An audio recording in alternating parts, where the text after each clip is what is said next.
యెహోవాయే నా వెలుగు రక్షణ, నేను ఎవరికి భయపడను. రెండో మాట నిర్గమకాండం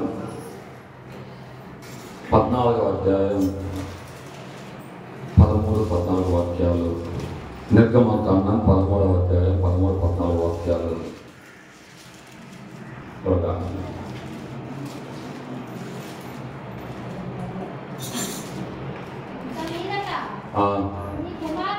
మా ఏం చదువుతున్నా? నిర్గమకాండం 14వ అధ్యాయం 13వ వాక్యం 14వ వాక్యం.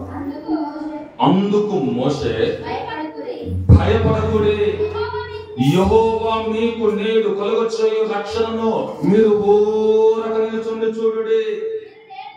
మీరు నేడు చూసిన ఐగుప్తీయులను ఇక మీదట మరి ఎన్నడూ చూడరు.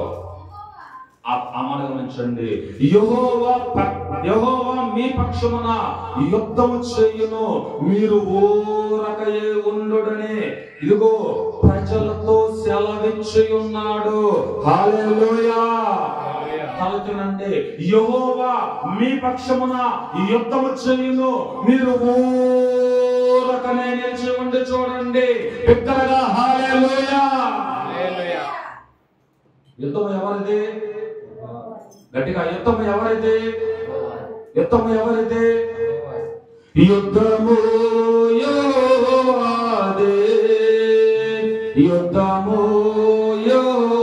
గట్టిగా, యుద్ధము యెహోవాదే, యుద్ధము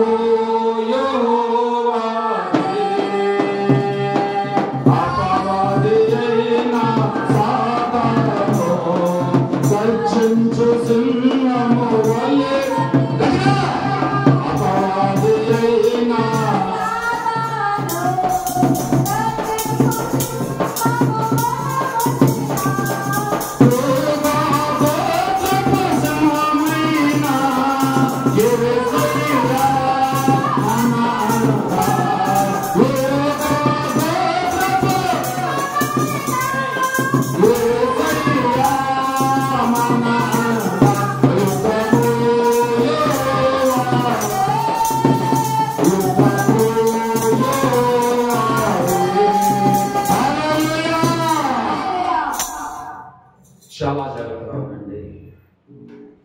మొదటి మాట, యెహోవా పక్షమున గొల్యాతుతో యుద్ధం చేసిన దావీదు. రెండవ మాట, యెహోవా పక్షమున తన ప్రజల కొరకు సముద్రమును చీల్చిన మోషే.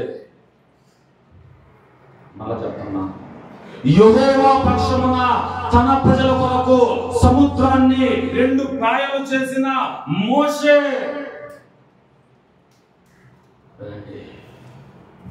మనందరికీ తెలుసు, ఇశ్రాయేలీయులు కానాను యాత్రలో వారి ప్రయాణాన్ని కొనసాగించుతున్న వేళలో ఇదిగో వాళ్ళు ఒక ప్రాంతానికి వెళ్ళారు.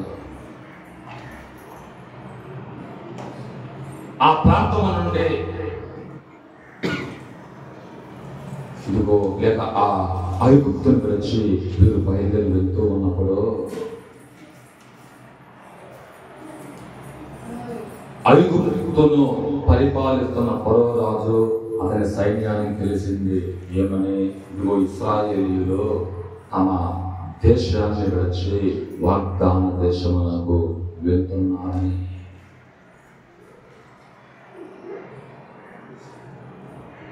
బానిస బ్రతుకును విడిచిపెట్టి ఇశ్రాయేలీయులు ప్రయాణాన్ని కొనసాగించి ఉన్నారని ఫరోకు అతని సైన్యానికి తెలిసి అతడు 600 రథములను సిద్ధపరచుకొని ఆ 600 రథముల పైన అధిపతులను ఇదిగో యుద్ధ వీరులను ఎక్కించుకొని ఇదిగో ఆ ఇశ్రాయేలీయులు ముందుగా వెళ్తుంటే వెనుక ఫరో అతని సైన్యం ఇదిగో ఇశ్రాయేలీయులను తరుముచున్నారు. అయితే ఇదిగో వారు ఎర్ర సముద్రం దగ్గరికి వచ్చినప్పుడు అదిగో ముందు కళ్ళంత దూరాన ఆమడ దూరాన ఎర్ర సముద్రం ఉంది, కళ్ళకి వినాలి. ఇదిగో వెనుక శత్రువులైన ఆ ఐగుప్తీయులు తరుముచున్నారు. ఇప్పుడు వీరి పరిస్థితి ఎలా ఉందంటే, ముందుకు వెళ్తే నుయ్యి, వెనుకకు వెళ్తే పొయ్యి అన్నట్లుగా ఉంది. ఏం చేయాలో దిక్కుదోసలా. ఇదిగో ఏమి చేయాలో వారికి తోచబడినాలా. ఆ ఇశ్రాయేలీయులందరూ కూడా మోషే అంటున్నాడు, అయ్యా మోషే గారు, మమ్మల్ని చంపుటకు ఆ ఐగుప్తు నుండి మమ్మల్ని నువ్వు తీసుకుని వస్తున్నావా?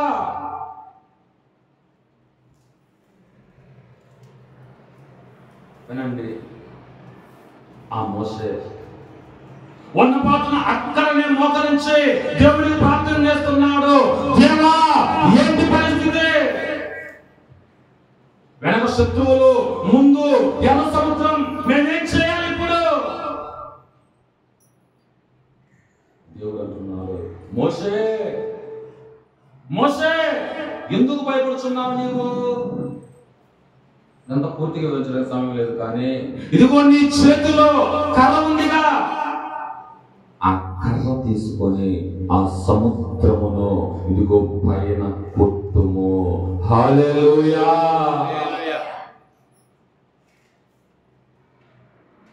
ఎప్పుడు దేవుడు ఆ మాట మోషేకి చెప్పాడో తెలుసా? ఈ ప్రజలతో మాట్లాడక ముందే మోషే, ఇదిగో మోషే దేవుడిని అడగక ముందే ఇదిగో ప్రజలకు అన్నాడు, నా పిల్లలారా, మీరు భయపడవద్దు. ఇదిగో యుద్ధము యెహోవాయే మన పక్షమున చేయబోతున్నాడు. కారణం ఆయన మనకు వెలుగు, రక్షణ. మనము ఎవరికి భయపడాలి?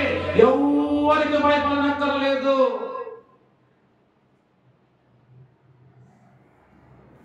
నా మట్టుకు నేనైతే ఎవరికి భయపడను. మీరు కూడా అదే విశ్వాసంతో ఇదిగో ముందుకు సాగండి. తాను ఎరుగకుండానే, తాను తెలియకుండానే, ఇదిగో తాను గమనించకుండానే ఇశ్రాయేలీయులకు వాగ్దానం చేసి ఇదిగో దేవుని యొక్క పాదముల చెంత మొదలుపెట్టినప్పుడు దేవుడు అన్నాడు, నీ చేతిలో ఉన్న కర్రతో సముద్రమును కొట్టాడు. ఆ సముద్రం కాస్త ఇదిగో రెండు పాయలుగా చీలి అటు ఒక గోడగా ఇటు ఒక గోడగా నీళ్లు నిలిచి ఉన్నాయి. హల్లెలూయా, హల్లెలూయా. ఎక్కడగా హల్లెలూయా, హల్లెలూయా. ఇదిగో వినండి, అప్పుడు మోషే అంటున్నాడు, లేక దేవుడు అంటున్నాడు, ఇదిగో ఈ త్రోవలో మీరు సముద్రాన్ని తాకండి.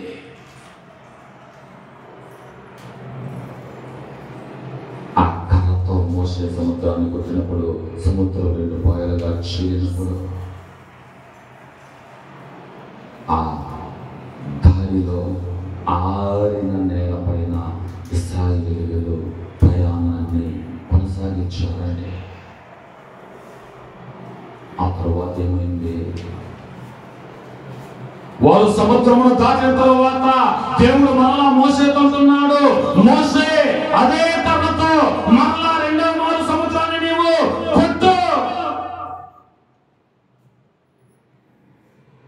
ఇదిగో ఇశ్రాయేలు దాటారు, శత్రువులు ఇదిగో వారిని వెంబడిస్తూ అదే సముద్రం మధ్య భాగంలోనికి వచ్చిన తర్వాత మోషే తన చేతిలో ఉన్న కర్రతో రెండవ మారు సముద్రమును కొట్టగా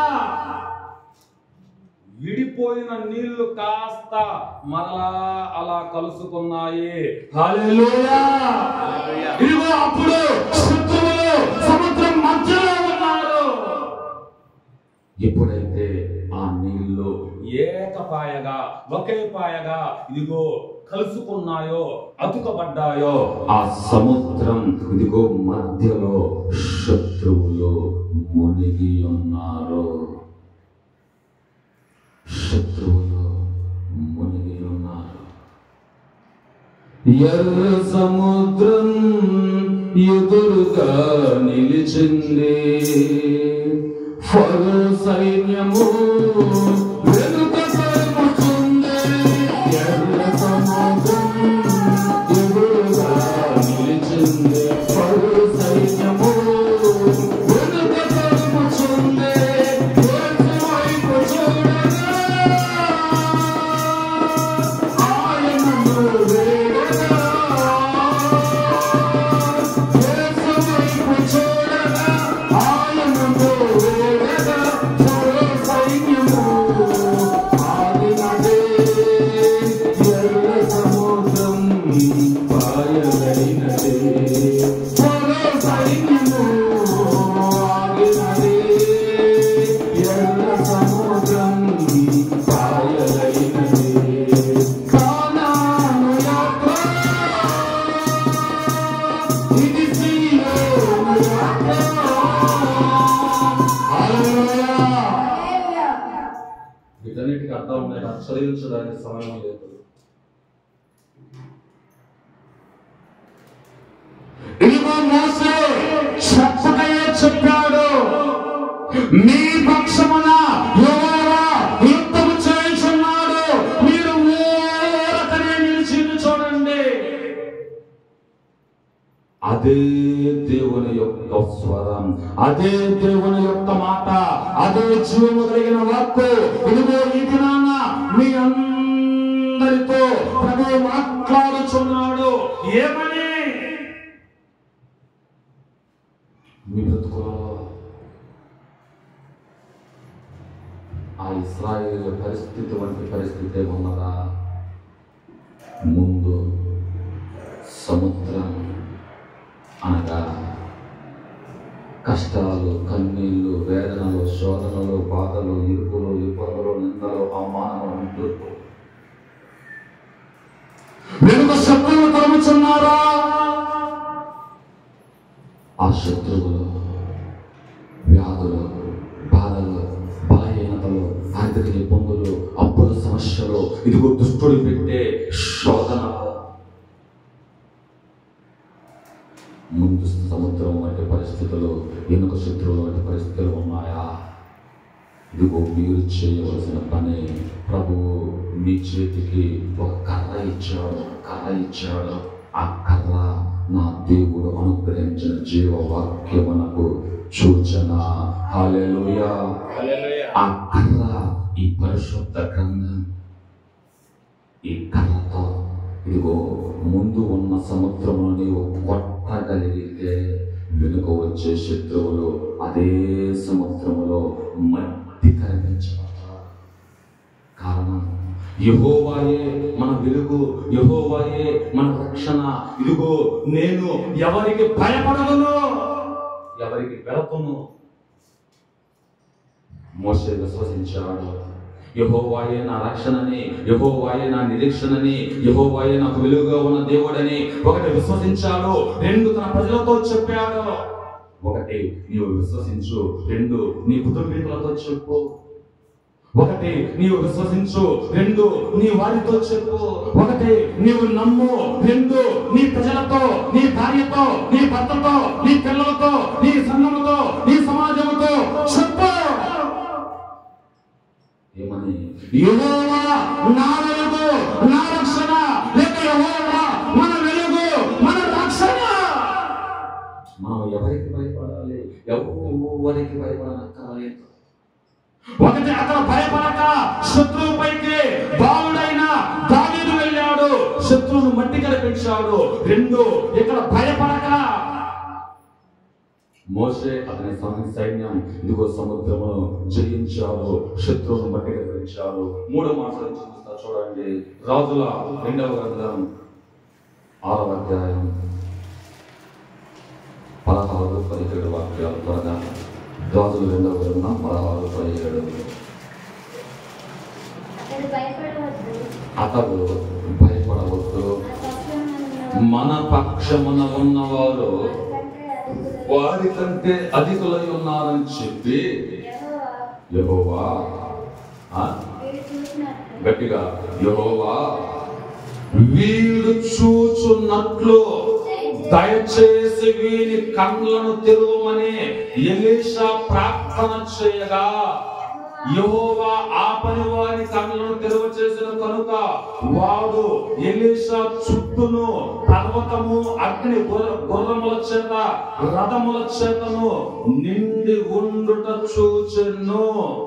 అలాగే మూడో మాట,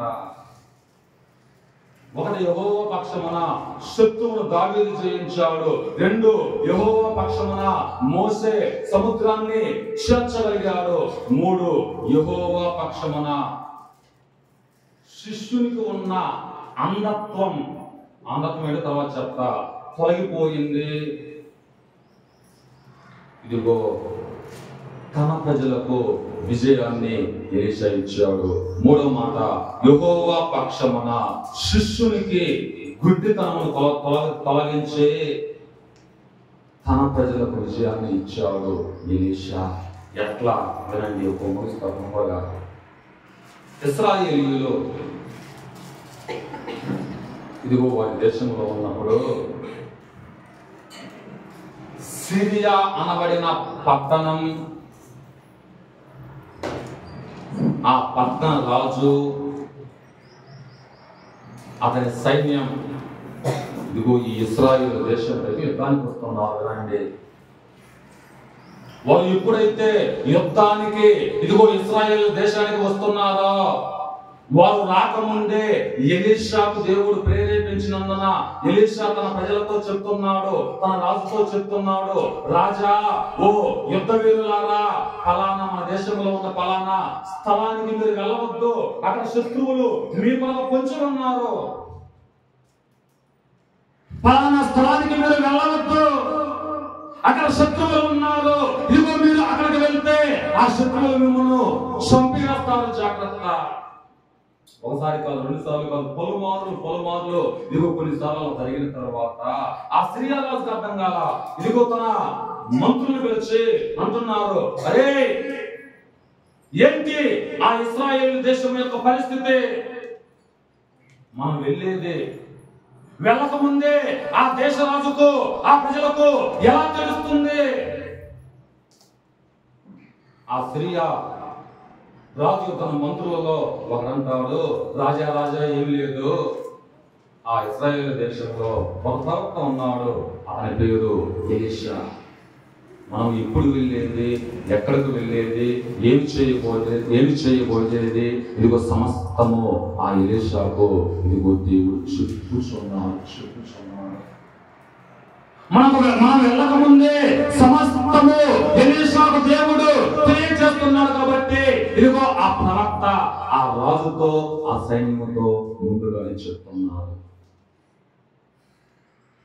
అయితే మనం ఈరోజు పని చేద్దాం. ఈ రోజు రాత్రికి నేను నాతో పాటు ఇదిగో మన సైన్యం కొంతమందిని ఆ ఎలీషా యుద్ధకు వెళ్దాం, ఎలీషాతో కలిసి మాట్లాడద్దాం రండి. అయిపోయింది, ఎలీషా దగ్గరకు వెళ్ళి మాట్లాడద్దాం అని ఆ దినముందు రాత్రి ఇదిగో ఎలీషా ఉన్న ఆ ఇశ్రాయేలు దేశానికి వెళ్ళారు. ఇదిగో ఈ సిరియా రాజు సిరియనులు గుంపుగా వేకు అనే ఉదయకాలము ఇదిగో ఇంకా తెల్లవారక ముందే రండి, ఎలీషా యొక్క శిష్యుడైన గెహాజీ ఆ ఇంటిలో నుండి అలా మైదానంలోకి బయటకు వచ్చారు.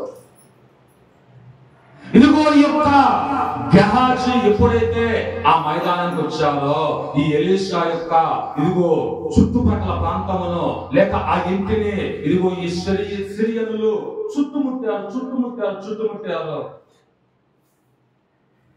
భయముతో గరగర ఇదిగో వనకొచ్చు ఈ గెహాజీ నేరుగా ఇంటిలోనికి వెళ్ళి ఎలీషాతో అంటున్నాడు, ఏమని, నా యజమానుడైన ఓ ఎలీషా గారు,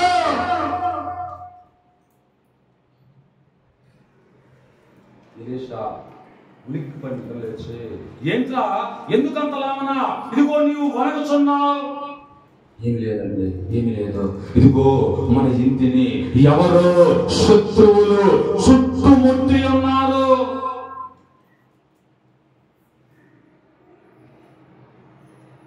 మన చంపుట కొలకే అనుకుంటా వాళ్ళు వచ్చారు. అయ్యా నాకు భయం వేస్తుంది, నాకు భయం వేస్తుంది, నాకు భయం వేస్తుందని ఇదిగో ఆ ఎలీషా యొక్క శిష్యుడు గడగడ వనకొచ్చు ఉన్నప్పుడు ఎలీషా అక్కడ అంటున్నాడు, ప్రభువా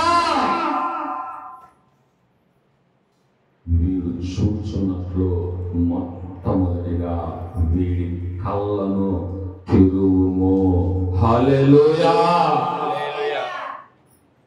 నేను చూస్తున్నాను అన్న వాళ్ళు హల్లెలూయా చెప్తారా? హల్లెలూయా.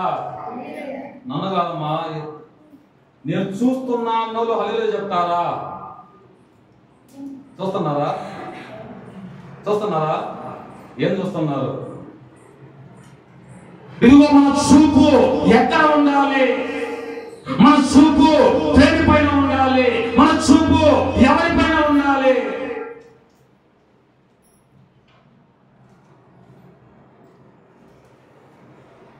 ఇదే మాట హాగరు సందర్భంలో కూడా దూత దేవునితో అంటాడు, ప్రభువా ఇదిగో ఈమె చూచున్నట్లు ఆమె కన్నులు తెరువుము. కారణం ఆమె కళ్ళ ఎదుటనే ఉన్నది ఒక నీటి ఓట, కానీ ఆమె చూడలేకపోయింది. ఇదిగో ఇక్కడ ఎలీషా అంటున్నాడు, ప్రభువా వీరు చూచున్నట్లు వీరి కన్నులు తెరువుము.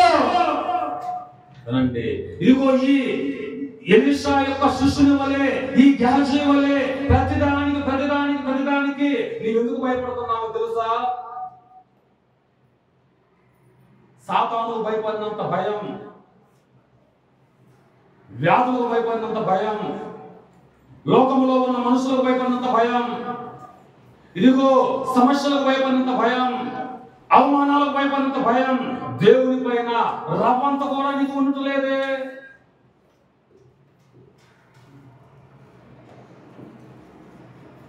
ఇదిగో నీవు భయపడవలసినది లోకానికి, లోక కార్యాలకు కాదు.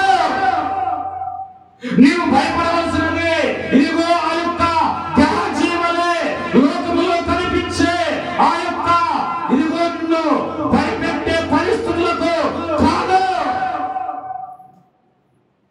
నీవు భయపడవలసినది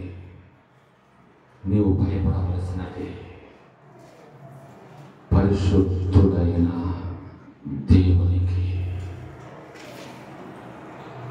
పరమాత్ముడైన దేవునికి, నిన్ను సృష్టించిన సృష్టికర్త అయిన నీ దేవునికి నీవు భయపడాలి. భార్యను చూస్తే భర్తకు భయం, భర్తను చూస్తే భార్యకు భయం. ఇదిగో పిల్లలు పెద్దలను చూస్తే భయం.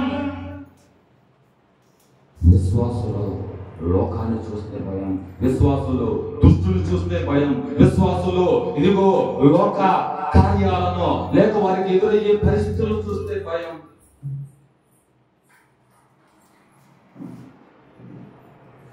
అతడు ఎలీషా ఎదుటకు వచ్చి భయపెట్టచ్చు అంటే అప్పటికి ఎలీషా తెలియదు, తన చుట్టూ అగ్ని రథములు నిలిచి ఉన్నవని ఎలీషాకు తెలియదండి. విన్నారా? అక్కడ దావీదు తెలియదు, ఇదిగో దావీదు ఆ శత్రువును మట్టి కల్పిస్తారని, కానీ విశ్వాసంతో పలికాడు. అక్కడ మోషేకు తెలియదు, ఇదిగో సముద్రం 2 పాయలు మార్చబడుతుందని, కానీ విశ్వాసంతో పలికాడు. ఇదిగో ఇక్కడ ఎలీషాకు తెలియదు, తన చుట్టూ అగ్నిరథములు ఉన్నవని, కానీ విశ్వాసంతో పలికాడు. ఏంటి ఈ విశ్వాసం? ఇదిగో యోహాను పత్రికలో ఉంటుంది, లోకమును జయించిన విజయమే విశ్వాసం యొక్క, క్రైస్తవుని యొక్క ఇదిగో విశ్వాసం. లోకమును జయించిన విజయమే నీ విశ్వాసం. మొదటిగా లోకాన్ని జయిస్తే నీవు విశ్వాసములో బలపడతావు, లోకాన్ని జయిస్తే విశ్వాసములో స్థిరపడతావు, లోకాన్ని ఎదుగుతా. ఇక్కడ 2 మాటలు ఎలీషా అడిగాడు. ఒకటి, వీడు చూచినట్లు వీడి కన్నులు తెరువుము. రెండవదిగా ఇదిగో 18వ వచనం చదవండి. ఆ దండువు అతన్ని సమీపించినప్పుడు ఎలీషా, ఈ జనులకు అంధత్వముతో ముత్తుమని యెహోవాను వేడుకొనగా ఆయన ఎలీషా చేసిన ప్రార్థనను విని శత్రువులను అంధత్వముతో మొత్తి ఉన్నాడు. హల్లెలూయా. అయిపోయిన చివరి మాట. శిష్యునికి ఏమో చూపు వచ్చింది, శత్రువుకి ఏమో చూపు పోయింది. నాకు చూడండి,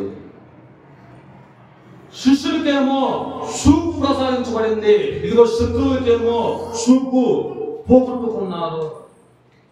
ఏంటి ఆ చూపు?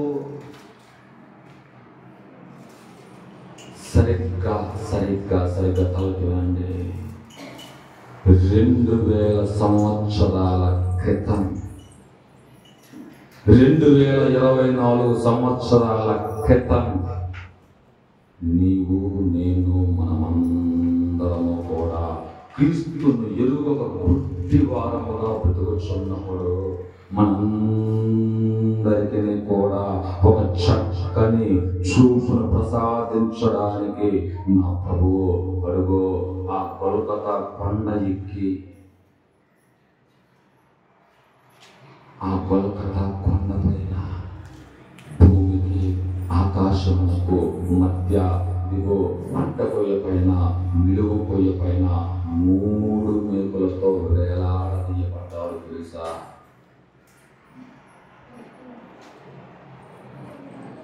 ఎందుకు ఆ సిలువ పైన నా ప్రభువు మరణించవలసి వచ్చింది?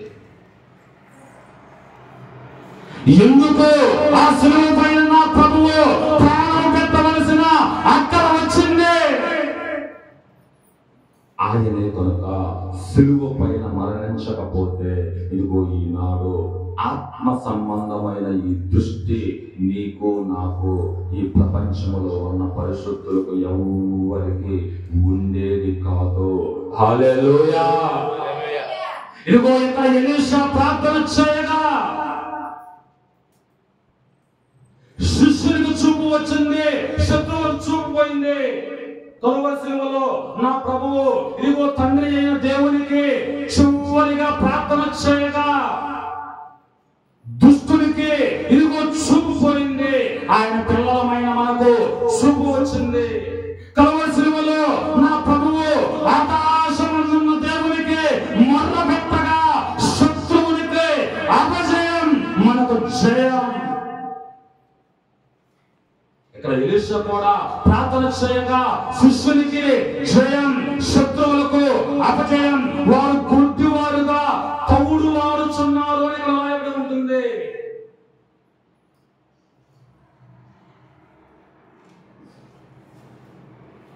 నేను ఎవరికి భయపడదును. అవును, మనం ఎవరికి భయపడనక్కర్లేదు. ఇప్పుడు యెహోవాను నీవు వెలుగుగాను రక్షణగాను నీ బ్రతుకులకు ధరించుకున్న వేళలో అక్కడ దావీదు ధరించుకొని గొల్యాతును మట్టి ధరించాడు. అక్కడ మోషే ధరించుకొని ఇశ్రాయేలీయుల విజయం కొరకు సముద్రాన్ని చేర్చగలిగాడు. ఇక్కడ ఎలీషా ధరించుకొని ఇదిగో శత్రువులను గుడ్డివానిగా చేసి ఉన్నారు. ఆ దావీదు బ్రతుకులో, ఆ మోషే బ్రతుకులో, ఆ ఎలీషా బ్రతుకులో అద్భుతాలు జరిగించిన దేవుడైన యెహోవానే కదా ఈరోజు నీవు నేను మనము ఆరాధిస్తున్నాం. వారి బ్రతుకులలో చేసిన దేవుడు నా బ్రతుకులలో, నీ బ్రతుకులలో, మన బ్రతుకులలో ఇదిగో కార్యాలు చేయుటకు సమర్థుడు కాడా? ఆయన నిన్న నేడు నిరంతరము ఏకరీతిగా ఉన్న దేవుడు, మార్పు లేని దేవుడు, మారని దేవుడు, మృతుల మధ్యని కానీ యుగములలో సజీవులను అని ఇదిగో సెలవిచ్చిన దేవుడు. వారి బ్రతుకులలో ఇదిగో వారు అనుభవించిన అవే విశ్వాసపు బలమైన కార్యాలు నీవు ఇదిగో నీ బ్రతుకులు పొందుకోవాలంటే 3వ కీర్తన మనం చదువుకుందాం. యెహోవా నాకు ఆధారం కావున నేను పండుకొని నిద్రపోయి మేల్కొని ధైర్యముగా ఉన్నాను. 10,000 మంది మోహరించు దండెత్తి నా పైకి వచ్చిన నేను భయపడనే. ఎంత గొప్ప విశ్వాసం, ఎంత గొప్ప నిరీక్షణ. ఇదిగో అట్టి బ్రతుకును, అట్టి విశ్వాసమును, అట్టి నిరీక్షణను నీవు నేను మనము కలిగి ఉంది. మన కొరకు అతి త్వరలో రానయ్యున్న ఆ క్రీస్తు రాకడ కొరకై సిద్ధపరచబడదుము గాక. దేవుడి కృపను అనుగ్రహించును గాక.